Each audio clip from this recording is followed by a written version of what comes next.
a lot of lifters will fixate and be very reactive with like, okay, where did I miss the lift?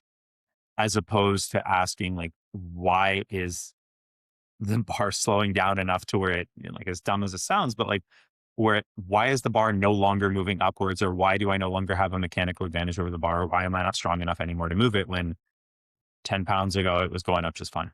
Now, most powerlifters are going to be programming in quad work like high bar squats and leg press in order to get their PR squat stronger, but a lot of them will end up getting stronger on those secondary and assistance lifts without seeing their third attempt squat go up. Today's episode, I'm going to be talking with Coach Zack, one of the coaches on our team, specifically about how to get carryover from these lifts, as well as rewinding a little bit in the process to help you properly identify what your real weak point is and how to program that specifically for your situation so that whatever work you're doing on top of your primary squat is going to help actually directly build your PRs that you're going to hit on your third attempts at your next meet. Hope you enjoy. Zach, today we're talking about weak points. And I think one of the big things that came up in our conversation as we were getting ready for this is that the real reason that like a lot of lifters will focus on their weak point and not see it carry over onto their actual PR focused attempts with like their squat, bench, and deadlift is a lot of times just like a poor implementation, right? Like we'll see a lot of lifters miss a squat just out of the hole or fold halfway up and just pancake themselves. They'll be like, oh, well, I need to work on my strength halfway up or whatever it may be. And they'll add some movements to build against that. Then they go back to testing and they find that it just doesn't change. And so I find that going through and having a more systemic approach or systematic approach to how they approach this can be literally the difference between wasting 2 months of time seeing if there's a PR brewing and knowing, hey, if I'm going to do this, this, and this is what I should watch. Here's how I should approach the problem. And these are going to be the right movements that will build my weak point so that I can address it in my training. Yeah. Cool. Yeah, exactly. So what would you say are some of the common places that you'll see lifters start to need, or even just simply start to decide to add in some more weak points or weak point focused movements for themselves? I think one of the biggest things for people is if they are a conventional deadlifter, block pulls is something everybody always goes to, and I'd never see it lead to anything. Or for sumo deadlifters, they will try and just do a pause deadlift, and they'll try and pause it as close to the ground as possible. And they'll do that for a couple of blocks. And while their starting position may improve, their top end strength just simply doesn't, right? And a lot of it has to do with what are you doing in that moment? What are you thinking in that moment? How are you moving in that moment? And what will that carryover be, right? So for the conventional example, it's like you're doing a block pull because you're missing halfway up. And, in theory, that's great, but you're not looking at how you got to that sticking point or how you would come out of that sticking point. You're just fixating on one specific, point in a very large movement. And likewise with like the sumo lifters slamming a pause deadlift and not seeing the carryover, it's because you're slowing yourself down. You're not being aggressive with the bar because you're just like, oh, I'm going to pause it right away. So I don't need to produce as much force as possible. And they miss out on that aspect of it. Right. I think the big place or the big sort of theme that I see is a lot of lifters will fixate and be very reactive with like, okay, where did I miss the lift? As opposed to asking like, why is the bar slowing down enough to where it, like as dumb as it sounds, but like why is the bar no longer moving upwards, or why do I no longer have a mechanical advantage over the bar? Or why am I not strong enough anymore to move it when 10 pounds ago it was going up just fine? Right. And then you see that a lot with lifters where there's a big gap is like they might take, let's say, I mean, I've literally seen this. I've seen a lifter earlier in their career. I'm trying to remember exactly what the numbers were. They took 310 for 4 or 5, and then 315 was like 2 reps at 10, and they were high, right? And in that specific example, it was just a huge mental barrier. Like they had, unsurprisingly, a huge hang up about having that third 45 on the bar. Yeah. And so we hit a point where like their projected max off of 310 and their actual, limit strength of 315 was like 10% different or something ridiculous. Where I'm like, there's something going on there. And I feel like there's going to be three main places or three main areas that we'll see that need to get focused on with the weak points, and in terms of figuring out like why is it happening. It can be a mental thing, like that example I brought up. I'm going to try not to name names today for the goal of not roasting people on mental hangups, because it's real. But you're going to have the mental side of things where like you're in your head about the lift. You might have an injury that you've come back from. It might just be scary to you to, spend time in a certain range of motion or have a certain number of plates on the bar, and that's real. It can be physical as well, from like just like a purely mechanical production of force standpoint, where you're just poorly leveraged in a certain range of motion. If you've got, you know, crazy long femurs, Yeah. it's gonna suck in the bottom of the squat. Good luck. Let's build that, right? And then you're also going to have the technical side of things, which boils down more to like skill, right? And I feel like there's the mental side of things is somewhat easy, or easy in a sense to go through, because you can get a lot more reps outside the gym. But when you get to the physical and technical side of things, we can have the best plan, but we'll see a lot of lifters where they just almost treat them mentally like their primary lifts, where they're just going to try to just slam weight on the bar and be like, well, I need to push more weight, and we'll try to force a progression. Yeah. How do you see that come up when there's this like misapplication of putting a builder lift or putting an accessory lift in the program? Yeah. So one of the most common things that I see with it is, especially on like a tempo squat, like number one, doing a squat at like 75+% of your max. It doesn't matter how good of a squatter you are. You put that on your back and it just feels a certain way. Add into the fact that you're now having to control it all the way through the bottom. Uh, it psychs people out. They'll get like 2/3 of the way down, and then when they feel like their knees come forward and their hips shift, instead of continuing to control it, they'll get down, down, then they'll dive bomb it, and then they're not working on that bottom portion of the range of motion where they are weak, where they are missing squats in competition.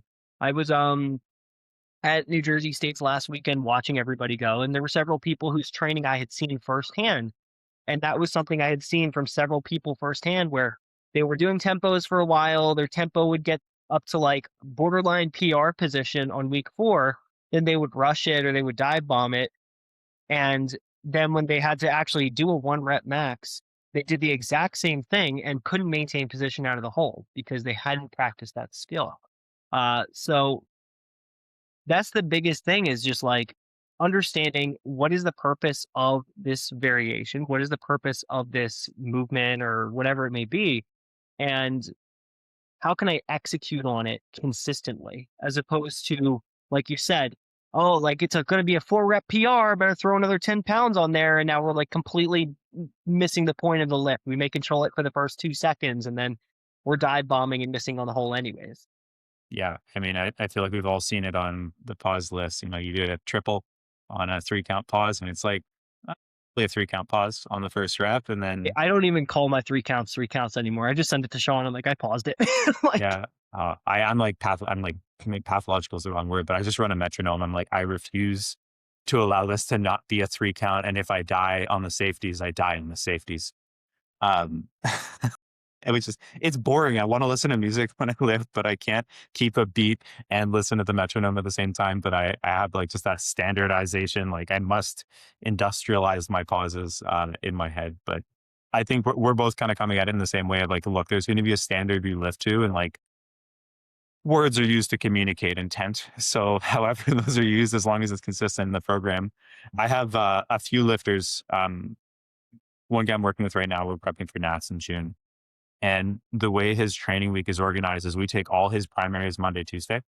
Mm-hmm. And then the back end of the week is exclusively development lifts. And I basically tell him like, look, you need to have 2 mindsets basically with this. Like we need to trust that your development work is working on Thursdays and Fridays, so that when you show up Monday, Tuesday, you can load weight on the bar and be as precise as you can be, but like, don't pussyfoot it, just like load some plates and show me how things move. And we're going to treat this as a diagnostic for what we need to focus on the back end of the week. Yeah.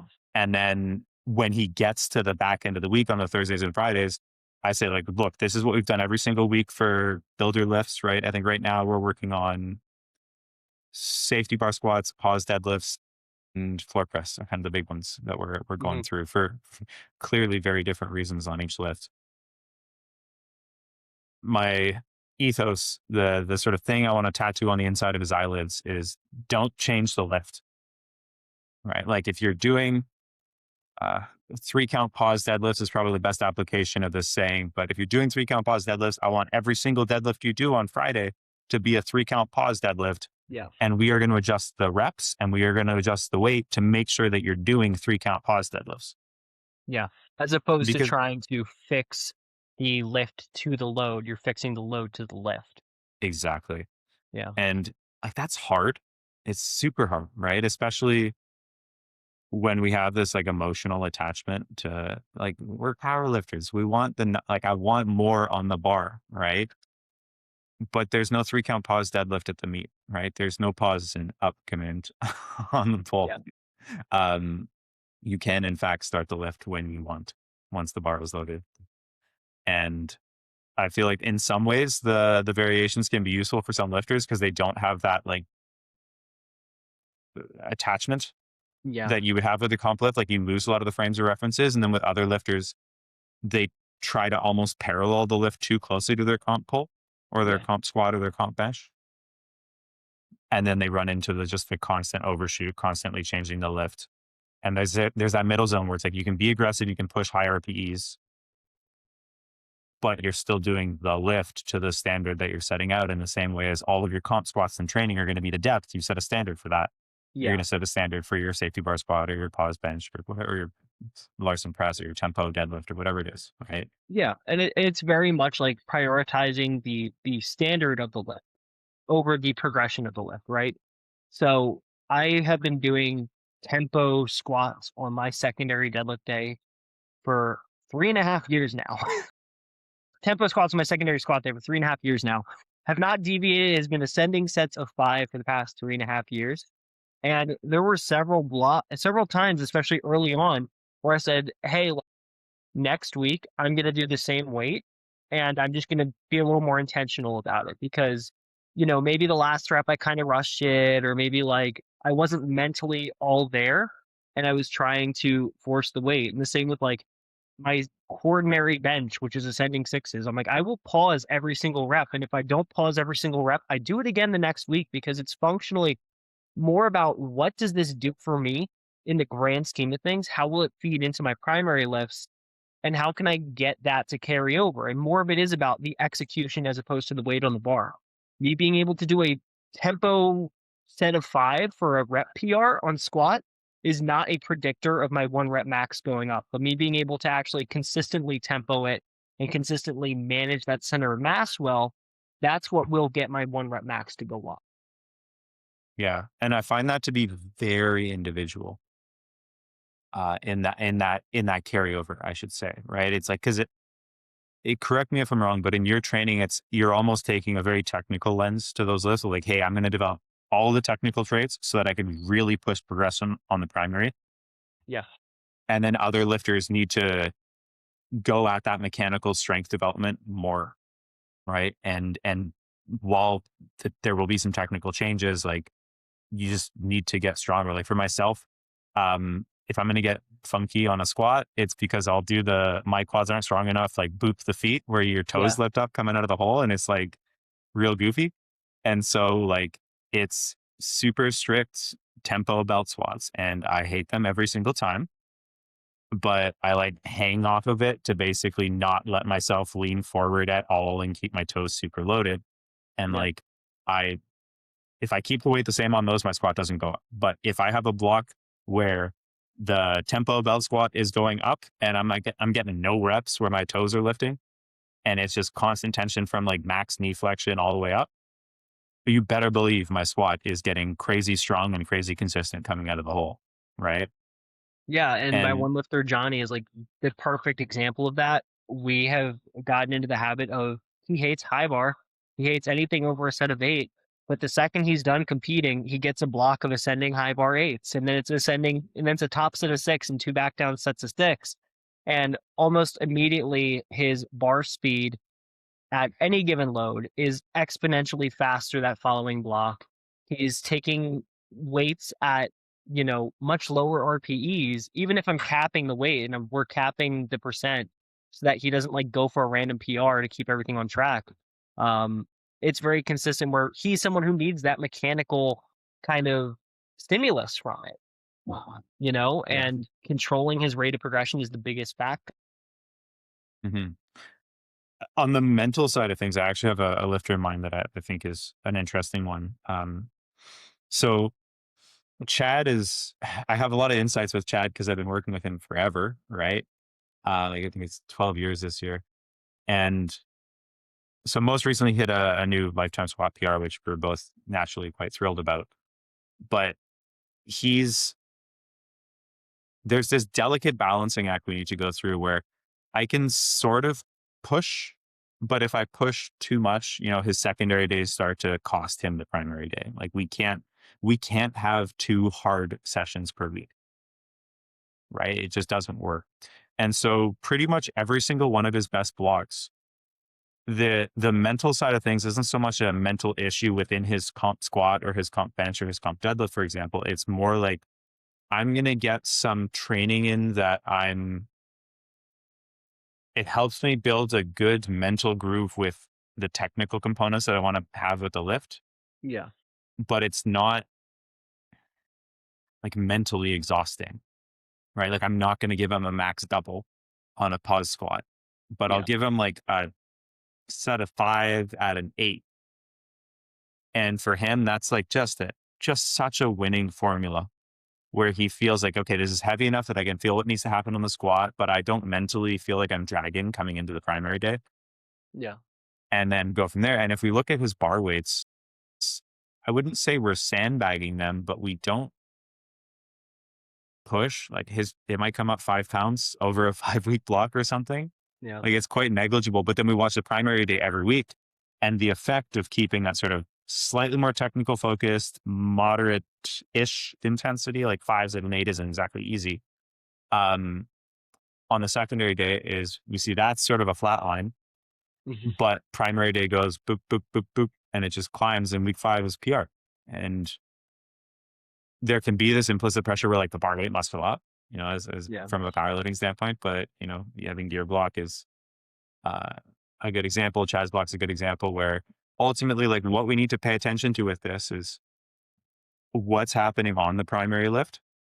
And that's something where the answers aren't always immediately apparent, right? Like you need to have some ways to measure that within, I'd say about 2 weeks, to see. And that can be your ability to grind through. Like for myself, that's a big one. I just have like, I'll look fine and then I'll add 10 pounds and it's over. And as I build the belt squat in that example, I can actually grind a squat out of the hole because there's not this gaping hole in my strength curve. Yeah.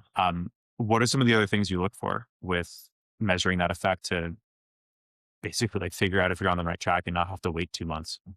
Yeah, I mean, like, bar speed's always my biggest one, especially wherever that sticking point or that gap may be. I think we probably differ slightly in approach where most of the secondary work I'm prescribing, if it is a variation, it's almost exclusively technically focused, and I'm using hypertrophy work to bridge any other gap. Like if they're shooting up and their knees are shooting back and they're coming off their toes, and we just need to build their quads, I'm making sure they are hammering their leg press, for example. And that's something that will take another block or two in order to see the results of. It just, you need time to build muscle. As long as that weight is going up week to week and they're not doing the toe lifting, we're probably making progress there. But for me, the biggest thing is number one, bar speed. Number two is center of mass management, right? Which I think is kind of downstream of that, where same idea. If your knees are shooting back or coming off your toes, you're probably getting dumped forward by the bar, right? So if that's not happening, there's a good chance that whatever that secondary variation is, whether it be a pause set, a tempo set, or even just like a very moderate to high intensity top set, which I've got one lightweight female who needs like a pretty heavy set of 4 or 5 relative to her 1 rep max on her secondary squat, just straight up in order for her primary to show up. Um, but those are the two biggest things for me is just, bar speed is going up or staying the same or comparable at similar loads. And we're not getting into some weird positions and getting grooved out. Yeah. I would say on that bar speed topic, I've spent a good amount of time maybe over the last year, getting back into like velocity curves and taking a look at like, hey, let's instead of just trying to visually suss out like where's the lift failing, where are they slowing down, going pretty deep and like you can use some like cheap, it's super antiquated software. I think there's apps for it now. I just Yeah. prefer to use my desktop because I hate fiddling around on my phone, Yeah. that stuff. But software you can use like Tracker, for example, and you can basically map out um, velocities on, X and Y axis. So if you're filming from the side, right, you can see, okay, how fast are they moving up? And I mean, we're chasing the Y axis if we're, if we're lifting the weight, hopefully. Um, and identifying like what's the delta, like how deep of a drop off are we seeing at X percentage, right? Yeah. Because that momentary slowdown might not look like a lot, but you might see, hey, like the bar speed actually slows 35% or whatever, like just quantify it. And so then you can say, okay, cool. So my single at 85% or my triple at 85% slowed down by 35% bar speed once I hit the sticking point. And as I've been doing more of these belt squats or, secondary movements, I'm actually slowing down by 20 at the Hmm. same load. And I think if you can have that, it's typically faster than, or it's more precise than what you're going to be able to pick out with the human eye. Yeah. It takes a couple minutes of legwork to set it up. But once you have your templates, you can just drop a video and it's fun. But the other thing I like for it is really identifying if you are going to go the mechanical route with it. Um, I think the best way to explain this without just going totally into another another rabbit hole with it. If you are going to go the mechanical route with it, and often this is going to be sort of more midpoint focused, I find that it helps you be more precise with what that range of motion should be. So, like, you might notice a lifter fails the lift at right at their kneecaps, but if you look at the velocity graph for the lift, they actually start decelerating 3 inches below their kneecaps. And so they miss at the kneecaps, Yeah. right? And so doing a block pull from the knees is probably not going to be the worst thing ever. Like it's some training, but assuming you have good technique and you're not just breaking down off the floor and that's why you're decelerating at mid shin because you're fast off the ground because you're pulling like a Halloween cat. Um, let's assume that you're doing okay in all of those areas. And we validated that we need to go more mechanical. Um, then, that can let us be a bit more precise and say, okay, cool, let's set up a block pull where we're pulling from 3 inches below the knees, where you start to decelerate, not where you've finished decelerating and the bar Yeah. no longer, right? And just on that muscle length comment, I find one of the, we'll say common themes is when I have a lifter who's at the deepest point in the range of motion, right? So deadlift is a little bit of an exception to this, but bench right on the chest. Like you watch it and like they're going to pause and press it off the chest or they're not coming up. Yeah. And it's very polar. Like once the momentum from their leg drive stops, the bar stops basically. And in the squat, same sort of thing, like what I described with my squat, for example, where I hit the hole and either my toes stay down and I stand up or I flop around a little bit and pray. Um, though to me, that's typically an indicator that we're probably going to need to focus more on the muscular side of things as sort of a strategy that will bias towards. So that means I'm probably going to go more rep work, build tissue, as Yeah. opposed to purely going at the mechanical tension and skill components of the lift, where we can typically correct it more with like teaching self organization and um, teaching skill and mental approach or cues for that matter. Yeah. Absolutely. From a Um, programming standpoint, what kind of rep ranges do you find yourself falling into? yeah. So it depends on what phase of training we're in. If we're getting ready for a competition, I'm always keeping it on the secondary day so that we can focus on execution on the primary day. But if we're kind of off season, I may flip that over where they're doing that, skilled work on the primary movement and getting to push that a little bit heavier. But almost always it's going to be some kind of ascending model where by working up to it, number one, you're practicing that skill with each subsequent set. Maybe it's forcing you to take smaller jumps than you would take otherwise. So instead of going from like 3 plates to 4 plates and having a sudden like shock to the system, you're maybe doing like 365, 385, 405. So when you get there, it's a little more controlled, a little more expected. It'll, force them to limit the load a little bit more. but it can ingrain technique a little bit deeper, I find. And then keeping them somewhere in a moderate rep range, almost always somewhere between like 4s and 6s. Most of the time it is just 5s. Just a sweet spot. If I'm giving someone like tempo 8s, I'm basically telling them to like fire me as a coach because I just want them to suffer, you know? I'm going to pretend none of my lifters heard that. They've got a gun in their mouth as we speak. Yeah, I think I did tempo weights yesterday, but it was for a deload. It was to force me to not go heavy. Fair enough. So I guess on a more serious note, yeah, I I like that idea. I find myself doing that a lot where if we're going to push the primary lift a little more in terms of lower rep ranges, higher bar loads, I'm typically not going to chase that with the development exercises as well. Where if we're doing pause squats and regular squats, I'm probably not doing max doubles on both because it's going to get pretty crispy pretty fast and it gets very hard to recover from that and come back from it. With the exception of, there's some lifters that you can do anything with them because their survivability traits are high. Yeah. We'll see, how effective that is up for debate. But in terms of them making it to the next week of training, they seem to just persevere. Um, but if I use a middle zone of, let's say, 5s, they get really strong with 5s. I've observed a trend on their main lift. If we do 5s, you get stronger. And you can typically tolerate a second session of 5s. Cool. We're probably going to do 5s on both. But if we're peaking and we're doing more triples, doubles, singles on their squats, I'm probably going to bias more towards 6, 7 on the main lift or on the secondary lift, I should say. And inversely, right? If we're further out or we're finding that maybe they can't tolerate, and I'm actually a really big fan of this with lifters who can't tolerate heavy exposures on the primary lift from like the nominal Yeah. picking a development exercise that might be a little lighter inherently, even if that is tempo, right? It can be as extreme as like bar position or stance changes as well. Like extreme example would be doing a front squat. Like you're hopefully not squatting the same weights on a front squat as you are on your back squat, right? And so I might pick a lift that's a little bit lighter inherently, and I might push it a little bit more because they might have something where it's like, hey, my body can tolerate X amount of compression over the course of a week. And so if recovery is a bigger issue, I might push higher RPE, lower rep training if they need that on the development exercise so that I can just keep training the main lift normally.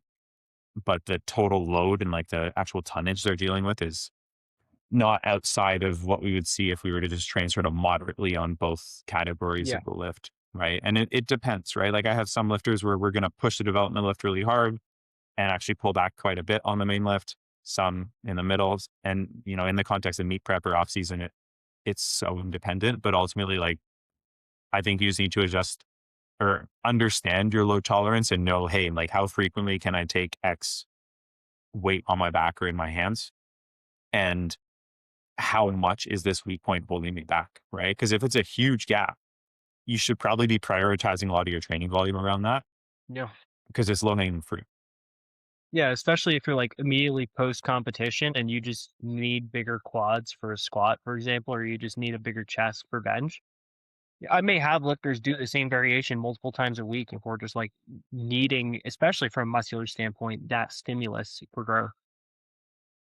Not to mention if you're doing, let's say, a set of 2 back down sets and then like 3 by 5 for your secondary day, for like a squat, for example, you could probably make it all go from high bar to or from low bar to high bar, just adjust percentages and keep the whole groove going the same, which for a lifter mentally could keep them pretty engaged because they will feel almost immediately like there is more carryover. Like, oh, like I'm doing the same thing, but the weights are going up week to week, which may help circumvent some of those lifters who they don't know why they're doing a variation or they just like mentally don't have the buy-in.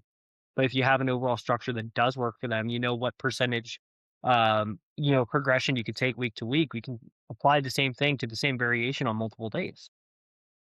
Yeah. The point you're like periodizing the secondaries at that point. Yeah. It's, yeah. I mean, ultimately, it's tough sometimes to wrangle with it because there's so many possibilities, right?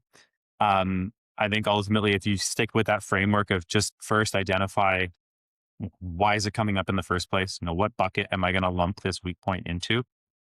Instead of just picking the exercise that's supposed to work, then you can be more precise. If it's mental, doing some lifts that might challenge your ability to or accommodate for that, or challenge your ability to deal with handling heavier weights like an overload movement. If it's technical, Yeah. do lifts that are going to challenge that. And that's offing and me tempo and pauses. Right. And if it's mechanical that you're just not strong enough to hold a position or create force from a certain position, that's where you're going to get into lifts that will address specific ranges of motion, things like that. But then running it through a tracker or something like that can be really useful in that bucket too. And then you can go further and further down the rabbit hole. But if you start with that framework, I think that's an easy place to distill and organize your thoughts with the lift. Anything else you want to add before we round things up here?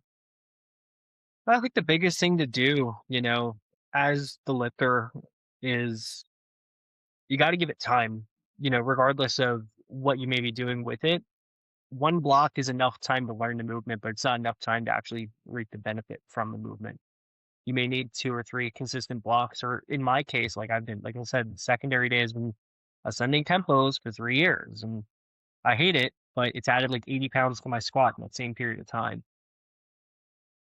Yeah. Yeah. I think if I did that, I would go stale in block two. I need so much more variation to not go to I'm not run just, stale. I just don't. I'm just like I just want to lift the weight. I don't even care what it is anymore. It's just built different at this point. Cool. All right. Awesome. Well, thank you very much, Zach.